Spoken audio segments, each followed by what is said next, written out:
see the civics unit 1 national symbol. Okay, national symbol means தேசிய சின்னங்களை பற்றி இன்னைக்கு நம்ம கிளாஸ்ல பார்க்க போறோம். ஆல்ரெடி நம்ம previous கிளாஸ்லலாம் பார்த்திருக்கோம் நேஷனல் சிம்பல்ஸ்லாம் என்ன அப்படிங்கறது நம்ம பார்த்திருக்கோம். ஒரு ஓரலா ஒரு உங்களுக்கு இப்ப புரியணும்ங்கிறதுக்காக நான் சொல்றேன். ஓகேவா? நம்ம ஃபர்ஸ்ட் எடுத்தோம்னா பீகாக் அப்படிங்கறத பத்தி ஒரு ஸ்டோரி சொல்லிருக்காங்க. நம்ம ஆல்ரெடி படிச்சிருக்கோம் ஏன்ஷியன்ட் டைம்ல பேகன் அப்படிங்கிற ஒரு அரசர் வந்து வண்டர்ட் வெதர், அதாவது பீகாக் வந்து அவர் வழியில போயிட்டு இருக்கும்போது குளிர்ல நடுங்கிட்டு இருந்தப்ப அவர் என்ன பண்ணாரு, அவருடைய சால்வை எடுத்து அந்த பீகாக்கு போத்தி விட்டாரு இல்லையா? அந்த ஸ்டோரி நமக்கு ஆல்ரெடி தெரியும். அதை தான் இங்க வந்து பீகாக்கோட இம்பார்ட்டன்ஸ் பத்தி சொல்லியிருக்காங்க. Peacock Bacon wondered whether the peacock was shivering in cold and covered the peacock with his shawl. அந்த டைம்ல அவர் வந்து அந்த சீஃப்டன்ஸ் தான், குறுநில மன்னர் தான், அவருடைய ஷாலை வந்து அங்க போர்த்தி விட்டுருக்காரு அப்படிங்கிற ஒரு ஸ்டோரியை இந்த பீகாக் நேஷனல் சிம்பலா இருக்குது இல்லையா? அதை பத்தி உங்களுக்கு முன்னாடி படிச்ச கிளாஸ்ல இதை நீங்க படிச்சிருப்பீங்க அப்படிங்கிற மாதிரி உங்களுக்கு மென்ஷன் பண்ணியிருக்காங்க. சரி, ஓகே. எதனால இந்த பீகாக் அப்படிங்கிறது நமக்கு நேஷனல் சிம்பலா, அது நேஷனல் பேர்டா வச்சிருக்காங்க அப்படின்னா, the place in our country culture art and heritage, நம்மளுடைய கலாச்சாரம் கலை இதெல்லாம் வெளிப்படுத்துற விதமான பழமைவாதம் இதெல்லாம் வந்து வெளிப்படுத்துற விதமா தான் இந்த பீகாக்கு நமக்கு நேஷனல் பேர்டா வச்சிருக்காங்க. அது மட்டும் இல்ல, இந்தியா ஆல் ஓவர் இந்தியா ஃபுல்லுமே வந்து இந்த பீகாக் வந்து எல்லா இடங்களிலுமே காணப்படும். இட் இஸ் a பியூட்டி அப்படிங்கிறாங்க. இதனோட அப்பியரன்ஸ் ரொம்ப பியூட்டிஃபுல்லான அப்பியரன்ஸ்னாலையும், அது மட்டும் இல்லை நம்ம கண்ட்ரி பூரா பரவி distribution all over India. So அதனால என்ன பண்ணாங்க, பீகாக் அப்படிங்கிறது நமக்கு நேஷனல் பேர்டா அக்செப்ட் பண்ணியிருக்காங்க அப்படிங்கிறத மென்ஷன் பண்ணியிருக்காங்க. கீழே அடுத்தது அக்வாட்டிக் மம்மல் அப்படின்னு ஒன்று சொல்லியிருக்காங்க. அக்வாட்டிக் மம்மல் அப்படின்னா இந்த ரிவர் டால்பின்னு சொல்லுவாங்க இல்லையா? ரிவர் டால்பின் நமக்கு நேஷனலா சின்னங்கள்ல ஒன்னா இருக்கு. எதனால அப்படின்னு சொன்னா, இது வந்து ஒரு பிளைண்டான ஒண்ணு அப்படின்னு சொல்லுவாங்க. இது விலங்கு வந்து ஒரு பிளைண்டு, அதாவது கடல்வாழ் உயிரினம்னு வச்சுக்கலாமே. இது வந்து பிளைண்டு. இது ஒரு அல்ட்ரா சவுண்ட் மூலியமா எங்க என்ன நடக்குதுங்கிறத தெரிஞ்சு அந்த ஆபத்தான சூழ்நிலைகள் வந்து தன்னை காப்பாற்றிக்க கூடியது.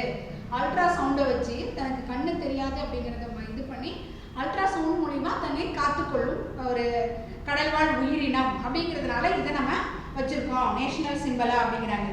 சரி, காஞ்சஸ், கங்கா ரிவர் கேள்விப்பட்டிருக்கீங்க இல்லையா? நம்மளுடைய நேஷனல் ரிவர்.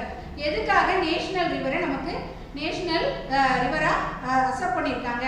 அது வந்து அதாவது லாங்கஸ்ட் ரிவர் அப்படின்னா 2520 கிலோமீட்டர் லாங்கஸ்ட் ரிவர்.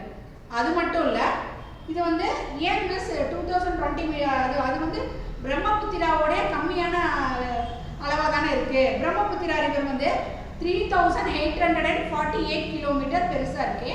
நம்ம காஞ்சஸ் ரிவர் ஏன் வந்து இப்படி வச்சிருக்காங்க, நேஷனல் ரிவரா வச்சிருக்காங்க அப்படின்னு சொல்றாங்க. ஏன் அப்படின்னா, பிரம்மபுத்திரம் வந்து நம்ம இந்தியன் கண்ட்ரியில ஓடினாலும் அது பாதி வந்து அதர் திபெத்தியன் ரீஜன்லயும் பங்களாதேஷ்லயும் முக்கால்வாசி ரிவர் இருக்கும். பாதி ரிவர் மட்டும்தான் இந்தியாவில் கவர் ஆயிருக்கு. ஸோ அதனால கங்கா ரிவரை நம்ம நேஷனல் ரிவரா வச்சிருக்கோம், அக்செப்ட் பண்ணியிருக்கோம் அப்படின்னு சொல்றாங்க. ஓகேவா? நெக்ஸ்ட் நம்ம அடுத்ததா பார்க்க போறது கிங் கோப்ரா.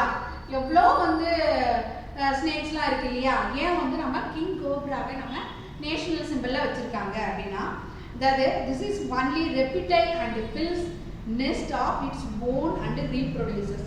எத்தனையோ இதுகள் இருந்தாலும் அதுவே தன்னை காப்பாற்றிக் கொள்வதற்கும் தன் இனத்தை பெருக்கிக் கொள்வதற்கும் அதுவே வந்து நெஸ்ட் வந்து ரெடி பண்ணக்கூடியது. த ஸ்னேக்ஸ் ஆவரேஜ் லென்த், இதனுடைய ஆவரேஜ் மினிமம் லென்த்து மேக்ஸிமம் லென்த்தோட இதனோட ஆவரேஜ் லென்த்து எவ்வளோ இருக்கும்னா 18 feet இருக்கும் அப்படின்னு சொல்கிறாங்க. இது வந்து longest of the poisonous snake. இருக்கிற அத்தனை பாம்புகளை விட அதிகமான விஷத்தன்மை கொண்ட பாம்பு அப்படிங்கிறதுனால தான் நம்ம கிங் கோப்ராவை நம்ம நேஷனல் சிம்பலா வச்சிருக்கோம் அப்படின்னு சொல்லியிருக்காங்க. நெக்ஸ்ட் இந்த பேஜ்ல நேஷனல் சிம்பல்ஸ் அப்படிலாம் என்னென்னு சொல்லியிருக்காங்க இல்லையா?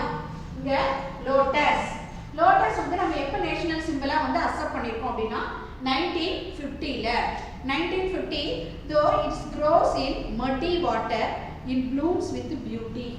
இது சேறு சகதியில வளர்ந்திருந்தாலும் என்னவா இருக்கும், ஒரு அழகான மலராக பூத்தி இருக்கும் அப்படின்னு சொல்றதுக்காக தான் நம்ம லோட்டஸை நம்ம சிம்பிளா வச்சிருக்கோம் அப்படிங்கிறாங்க. இது வந்து எப்போ நம்ம நேஷனல் சிம்பிளா ஃப்ளவரா அக்செப்ட் பண்ணியிருந்தாங்க அப்படின்னா 1950. And then banyan tree. Banyan tree 1950ல அக்செப்ட் பண்ணியிருக்காங்க. It is symbol of pride. நம்ம ஒரு ஆலமரத்தை பார்க்கும்போது எப்படி இருக்கும், அதனுடைய விழுதுகளே அந்த மரத்தை தாங்கி கொண்டு அந்த இதை பார்க்கும்போதே நம்ம நாட்டுடைய ஒற்றுமை அத்தனை விதங்களும் இளைஞர்களாக இருக்கட்டும் நம்ம நாட்டு மக்களை தாங்கி பிடிப்பது போல அது நம்ம பெருமைப்படக்கூடிய ஒரு விஷயமா கருதப்படுவதனால பேனியன் ட்ரீயை நம்ம நேஷனல் ட்ரீயா அக்செப்ட் பண்ணியிருக்கோம். It has many medicinal value. அது மட்டும் இல்லை, அந்த மரத்தில் அந்த இலைகளில் எல்லாத்துலேயும் நிறைய மெடிசினல் வேல்யூஸ் இருக்கு. That's why this tree was accepted in national tree. And then tiger. Tiger எப்போ accept பண்ணிருக்காங்க அப்படின்னா 1973. It is the largest cat species. Largest cat species ன்னு சொல்லலாம். இந்தியாவில் நிறைய அதாவது டைகர்ஸ் வந்து நிறைய எல்லா இடங்களையும் பரவி இருந்தாலும் 70% டைகர் மட்டும் இந்தியாவில் இருக்கு. அதர் 30% தான் வந்து அதர் கண்ட்ரீஸில் இருக்கு. அதனால நம்ம டைகரை நேஷனல் அனிமல்ஸாக அக்செப்ட் பண்ணியிருக்கோம் அப்படிங்கிறாங்க. பீகாக் எலிஃபென்ட் அப்படின்னு பீகாக் அப்படின்னா 1963. It is a native. இதனுடைய நேட்டிவ் பிளேஸே இதுதான். Asia is the only bird which has a tail. எத்தனை பேர்டு இருந்தாலும் ஒரு அதாவது நீளமான டெய்ல் இருக்கக்கூடிய ஒரே ஒரு பேர்டுனா அது பீகாக். பார்ப்பதற்கு அழகாக தோகை விரித்து பல வண்ணங்களில் காணப்படுவதனால எத்தனை மதங்கள் இருந்தாலும் எத்தனை விதமான வேற்றுமைகள் இருந்தாலும் இந்தியன் என்ற முறையில் ஒற்றுமையாக இருப்பது போல் அனைத்து அழகையும் பெற்றிருக்கக்கூடிய பீகாக்கை நம்ம நேஷனல் பேர்டாக வச்சுருக்கோம் அப்படின்னு சொல்கிறாங்க. எலிஃபென்ட் 2010ல் எலிஃபெண்ட்டை வந்து நேஷனல் இதாக வச்சுருக்காங்க, எலிஃபெண்ட்டாக எடுத்திருக்காங்க. It is a native to mainland. இதனுடைய native place mainland and plays critical role in maintaining. இதனுடைய என்ன இம்பார்ட்டன்ட் ஒர்க் அப்படின்னா ஃபாரஸ்ட்டை மெயின்டைன் பண்ணுறது. எந்த விதமான ஒரு ஃபாரஸ்ட் வந்து எப்பவும் ஃபாரஸ்ட்டாக ஒரு க்ரீனிஷாக இருக்கிறதுக்கு நமக்கு ஹெல்ப் பண்ணுற ஒரு விலங்குன்னா அது எலிஃபெண்ட் அப்படின்னு சொல்கிறாங்க. அடுத்து தான் ரிவர் கேஞ்சஸ். இதை நான் உங்ககிட்ட சொல்லிட்டேன் முன்னாடியே. It is the perineal river and many royal capital flourished on the banks of this river. So okay, it is the perennial river. Perennial river means what ma'am? Perennial means வற்றாத நதி. ஓகேவா? வற்றாத நதி அப்படிங்கிறதுனால பக்கத்தில் இருக்கக்கூடிய அத்தனை இடங்களும் எப்படி இருக்கும், செழுமையாக காணப்படும். நிறைய கேபிட்டல் சிட்டிஸ் உருவாச்சு. That's why this is the ஒரு நேஷனல் ரிவர். ஓகேவா? accepted in 2008. And then lactobacillus அப்படின்னா லாக்டோபாசிலஸ்னா ஒரு எப்படி சொல்றது பாக்டீரியா ஒரு பாக்டீரியாவே நோய் நமக்கு டிசீஸ் உருவாக்கக்கூடியது தானே ma'am.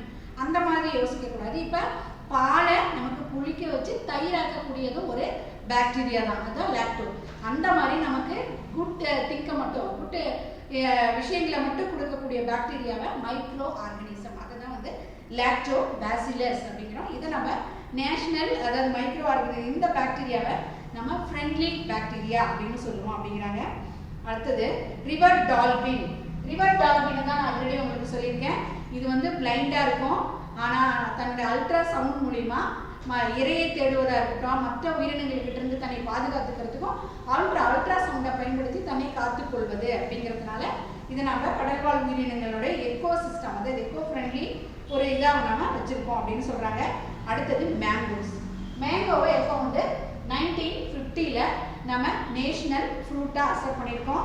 It is a rich source of இது நமக்கு என்னென்ன நிறைய விட்டமின்ஸ் நமக்கு கொடுக்குது, A, C அண்டு D. அதாவது இதை தான் வந்து நம்ம நிறைய கல்டிவேட் பண்ணுற ஒரு ரீஜியனாகவும் நம்ம இந்தியா இருக்குது. சமவெளி பகுதிகளில் அதிகமாக விளையக்கூடியது இந்த மேங்கோஸ். அதனால நம்ம இந்த நேஷனல் ஃப்ரூட்டாக வச்சுருக்கோம் அப்படிங்கிறாங்க. கிங் கோப்ரா அதாவது it is the world longest venomous snake and lives in the rain forest. இது எங்கே அதிகமாக வளமா மலை காடுகளில் அண்டு பிளைன்ஸ் பகுதிகளில் இந்தியாவில் அதிகமாக இருக்கக்கூடிய ஸ்னேக்ஸ் அப்படின்னு சொல்கிறாங்க. ஓகேவா? இது வரைக்கும் நடந்த வரைக்கும் புரிஞ்சிருக்குன்னு நினைக்கிறேன். ஏன்னா ஒன்றும் நான் டீட்டெயிலாக சொல்லியிருக்கேன். நெக்ஸ்ட்டு நம்மளுடைய தமிழ்நாட்டோடைய சிம்பிள்ஸ். தமிழ்நாட்டோடைய நேச்சுரல் அதாவது நேஷனல் சிம்பிள்ஸ்லாம் என்னென்ன அப்படின்னா அனிமல். எப்படி இந்தியாவில் அனிமல் அப்படின்னா டைகரோ அதே மாதிரி தமிழ்நாட்டுக்குன்னு ஒரு விலங்கு இருக்கு, Nilgiri tahr. Nilgiri tahr means வரையாடு. Next bird. பேர்டு அப்படின்னா எமரால்ட் டவ். எமரால்ட் டவ்னா மரகத புறா. அடுத்தது ஃப்ளவர் குளோரிசா சூப்பர்பா அப்படின்னா செங்காந்தல் மலர். குளோரிசா சூப்பர்பா அப்படின்னா செங்காந்தல் மலர். ட்ரீனா பாம்யார்ட் ட்ரீ அப்படின்னா பனை மரம். ஓகேவா? அனிமல் நீல்கிரிட்டா, பேர்ட் எம்ரால்டா, ஃப்ளவர் குளோரிசா சூப்பர்பா, ட்ரீ ஃபார்மர் ட்ரீ. ஓகேவா? பனை மரம். அடுத்தது நம்மளோட இது மட்டும் தான் நாங்க இந்த சிம்பிள்லாம் பார்த்துட்டோம். Other symbols of our country. நம்ம இது மட்டும் இல்லை, இந்த ட்ரீ, மேங்கோ, பீகாக், பேர்டு அதெல்லாம் விட வேறு நிறைய சிம்பிள்ஸும் நம்ம ஃபாலோ பண்ணுறோம் இல்லையா? அது என்னென்ன அப்படின்னா first national flag. National flag அப்படிங்கிறது ட்ரீ கலர்னு சொல்லுவாங்க. Flag is our national flag. இந்த ட்ரீ கலர், இந்த நேஷ்னல் ஃப்ளாக் நமக்கு எப்படி இருக்கும்? ஹரிசாண்டலாக இருக்கும். ஓகே, வெர்டிகலாக இருக்காது, ஹரிசாண்டலாக இருக்கும். அடுத்தது இது ஃபர்ஸ்ட் டாப்ல என்ன இருக்கு? சாஃப்ரான், மிடில்ல ஒயிட், கீழே கிரீன் அப்படி இருக்கும் இல்லையா? நடுவில் அந்த ப்ளூ கலர், நேவி ப்ளூ கலர்ல அசோக சக்கரம் ஸ்போக் இருக்கும், 24 ஸ்போக் வச்சது இருக்கும். அப்போ சாஃப்ரான் அப்படின்னா என்ன மீனிங்காக அந்த இடத்துல ஃபர்ஸ்ட் நம்ம டாப்ல சாஃப்ரான் கலரை வச்சிருக்கோம் அப்படின்னா, at the top represent value and sacrifice. What is mean by value? தைரியம். ஓகேவா? தைரியம் அண்ட் தியாகங்களை உணர்த்து விதமாக தான் சாஃப்ரான் கலர் ஃபர்ஸ்ட் நேஷனல் ஃபிளாக்ல இருக்கு. Next the green at the பாட்டம்ல அந்த நேஷனல் ஃபிளாக்ல பாட்டம்ல என்ன இருக்கு? green represent fertility and prosperity. fertility means வளமை, prosperity means செழுமை அப்படி சொல்லுவாங்க. புரியுதா? நம்மளுடைய வளமையும் செழுமையும் உணர்த்து விதமாக இருக்கிறது green. and white band, அந்த white கலர் எதுக்காக இருக்கு அப்படின்னா honesty, peace and purity. honesty அப்படின்னா நேர்மை, peace அப்படின்னா அமைதி, purityனா தூய்மை அப்படின்னு வச்சுக்கலாம். ஓகேவா? அசோக சக்கரா இருந்த wheel in navy blue represent, அந்த அசோக சக்கரம் நமக்கு எதை உணர்த்துது அப்படின்னா truth and peace, உண்மையவும் அமைதியவும் நமக்கு உணர்த்துது அப்படிங்கிறாங்க. இந்த நேஷனல் ஃபிளாகோட லென்த் எவ்வளவு இருக்கும் அப்படின்னா 3:2 அப்படிங்கிற விதத்துல இருக்குது அப்படிங்கிறாங்க. இந்த அசோக சக்கரத்துல எத்தனை ஸ்போக் இருக்கு? 24 ஸ்போக் இருக்கு அப்படிங்கிறாங்க. Next national emblem. Next national emblem, the 4 lines of the top of Ashoka எங்க இருந்து எடுத்துக்கோம் அப்படின்னா பில்லர் அட் சாரநாத் தூண்ல இருந்து இந்த நேஷனல் எம்பலம்னா எடுத்துக்கோம். இந்த நேஷனல் எம்பலம்ல நம்ம அதை எப்போ அக்செப்ட் பண்ணிக்கிட்டோம் அப்படின்னா 26 ஜனவரி 1950 தான் வந்து இதை நம்ம அக்செப்ட் பண்ணிக்கிட்டோம் அப்படிங்கிறாங்க. இதில் கீழே ஒன்று பொறிச்சிருக்கோம், சத்தியமேவே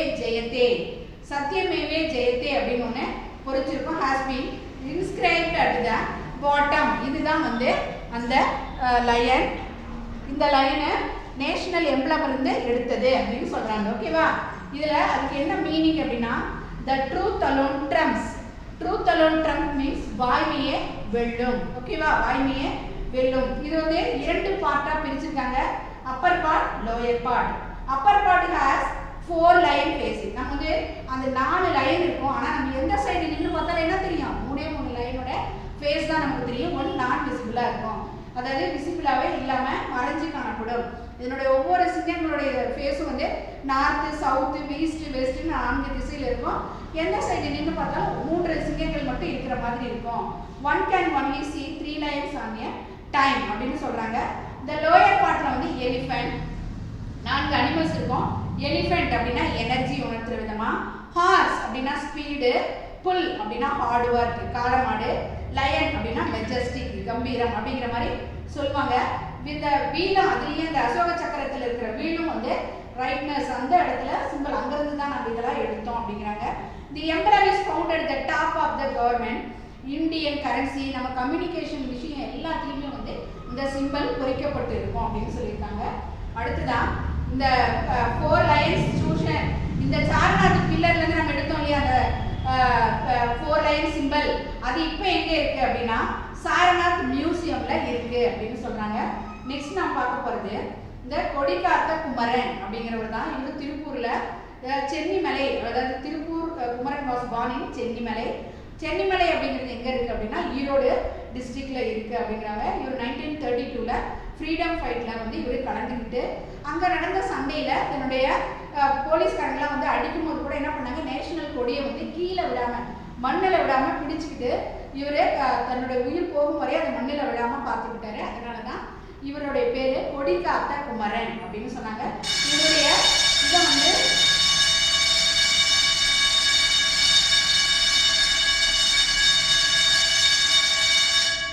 இவருடைய தியாகத்தை உணர்த்தும் விதமா the government of India released the postal stamp. இவருடைய சிம்பிள் இருக்கிற மாதிரி இவருடைய இது இருக்கிற மாதிரி பிக்சரை வந்து ஸ்டாம்ப்ல பொறிச்சிருக்காங்க. எதை உணர்த்துது அப்படின்னா இவருடைய சாக்ரிஃபைஸ் அண்ட் டெடிகேஷனை உணர்த்துது. இந்தியாவுக்காக நம்ம நாட்டுக்காக பாடுபட்ட அந்த சாக்ரிஃபைஸையும் டெடிகேஷனையும் உணர்த்து விதமா இந்த ஸ்டாம்பை ரிலீஸ் பண்ணியிருக்காங்க அப்படின்னாங்க. சரி, நம்ம நேஷனல் ஃபிளாக் பத்தி பார்த்தோம். இதை வடிவமைச்சவர் யாரு அப்படின்னா பிங்காலி வெங்கையா அப்படிங்கிற ஆந்திர பிரதேசத்தை சேர்ந்த ஒருத்தர் தான் இந்த நேஷனல் ஃபிளாகை வடிவமைச்சிருக்காரு. யாரு? Pingali Venkaiah. the first Indian இந்த ஃபர்ஸ்ட் நேஷனல் ஃபிளாகை எங்க முதல்ல நெஞ்சாங்க அந்த வடிவமைச்சு தைச்சது எங்க அப்படின்னா the first Indian flag was woven at Gudiyatham in Vellore district of Tamil Nadu. முதல்ல இந்த நேஷனல் ஃபிளாகை தைச்சதே நம்ம தமிழ்நாட்டில் வெள்ளூர்ல குடியாத்தங்கிற ஊர்ல தான். சரி, இந்த கொடியை முதல்ல ஹாய்ஸ்ட் பண்ணது யாரு, கொடி ஏற்றினது யாரு அப்படின்னா this flag was hoisted by Pandit Jawaharlal Nehru on 15th August 1947. அதாவது சுதந்திர தினத்தன்று முதல்ல நம்ம சுதந்திரம் வாங்கினதுக்கு ஃபர்ஸ்ட் பிரைம் மினிஸ்டரா ஜவஹர்லால் நேரு தான் வந்து ரெட் ஃபோர்ட்ல அந்த கொடியை ஏற்றினார் அப்படிங்கிறாங்க. சரி மிஸ், அந்த ஃபர்ஸ்ட் ஏற்றின அந்த கொடி இப்போ எங்க இருக்கு? This flag is now on exhibit at the St. George Fort Museum. St. George Fort Museumல சென்னையில இப்போ இருக்கு. ஓகேவா? நெக்ஸ்ட் நேஷனல் ஆந்தம் ஜனகண மன அப்படிங்கிற நேஷனல் ஆந்தம். அது வந்து நம்மளுடைய சாவர்னிட்டி அண்ட் இன்டெகிரிட்டியை உணர்த்துற விதமா இந்த நேஷனல் ஆந்தம் அமைஞ்சிருக்கு. சாவர்னிட்டி அப்படின்னா என்னன்னு சொல்றேன், இறையாண்மை. இன்டெகிரிட்டி அப்படின்னா ஒற்றுமை. இறையாண்மை அப்படின்னா யாரும் எங்க விஷயங்கள்ல எங்க நாட்டோடைய இதுலயும் வந்து தலையிடக்கூடாது, எங்களுக்கான சுதந்திரம் இது அப்படின்னு சொல்லுவோம் இல்லையா, அதுதான் வந்து சாவர்னிட்டி. இன்டெகிரிட்டினா ஒற்றுமை. இதை முதல்ல எழுதினது யார் அப்படின்னா ரவீந்திரநாத் தாகூர். எந்த மொழியில் எழுதினார் அப்படின்னா பெங்காலிங்கிற லாங்குவேஜில் எழுதியிருக்காரு. இதை முதல்ல ஹிந்தியில டிரான்ஸ்லேட் பண்ணி கான்ஸ்டியூண்ட் அசம்பிளியில 24th January 1950ல வெளியிட்டிருக்காங்க. ஓகேவா? அதாவது குடியரசு தினத்துக்கு 2 நாளுக்கு முன்னாடி இந்த நேஷனல் ஆந்தமை அக்செப்ட் பண்ணியிருக்காங்க. நம்முடைய நேஷனல் ஆந்தமா அப்படின்னு சொல்றாங்க. ஓகேவா? சரி, இந்த நேஷனல் ஆந்தம் பாடுறதுக்கான ப்ரொசீஜர்லாம் இருக்கும் இல்லையா, அது வந்து என்னென்ன? National anthem has to be sung at duration 52 second. 52 செகண்டுக்குள்ளார அந்த சாங்கை நம்ம பாடணும். எவ்ரிவன் ஷுட் ஸ்டாண்ட் எரைட், அதாவது ஒரு சில மாதிரி நின்றுட்டு அந்த பாடலை பாடணும். அது மட்டும் இல்லை, one should understand the meaning while singing. நம்ம பாடுவதற்கான மீனிங்கை புரிஞ்சுக்கிட்டு பாடணும் அப்படின்னு சொல்லியிருக்காங்க. இதுதான் வந்து இந்த நேஷனல் சாங் பாடுறதுக்கான நேஷனல் ஆந்தம் பாடுறதுக்கான முறைகள் அப்படின்னு சொல்லியிருக்காங்க. சரி, முதல்ல இந்த பாடல் எங்க பாடப்பட்டது? 27th December 1911. This national anthem was sung for the first time during the Congress committee met held at Calcutta. கல்கத்தாவில் நடந்த காங்கிரஸ் மாநாட்டில் டிசம்பர் 27, 1911ல முதல்ல இந்த பாடல் பாடப்பட்டிருக்கு. அடுத்தது நேஷனல் சாங். நேஷனல் சாங் அப்படின்னா என்ன சொல்லுவோம் நம்ம? வந்தே மாதரம். நேஷனல் ஆந்தம்னா ஜனகணமன. நேஷனல் சாங் அப்படின்னா வந்தே மாதரம். இதை யார் கம்போஸ் பண்ணா அப்படின்னா பங்கிம் சந்திர சட்டர்ஜி. இது வந்து நம்மளுடைய இன்ஸ்பிரேஷன் ஆஃப் பீப்புள், அதாவது ஃப்ரீடம் ஃபைட்ல வந்து மக்கள்லாம் கலந்துக்கணும், அவங்களுடைய இன்ஸ்பிரேஷனை கொடுக்கணும் அப்படிங்கிறதுக்காக இந்த பாடல் வடிவமைக்கப்பட்டது.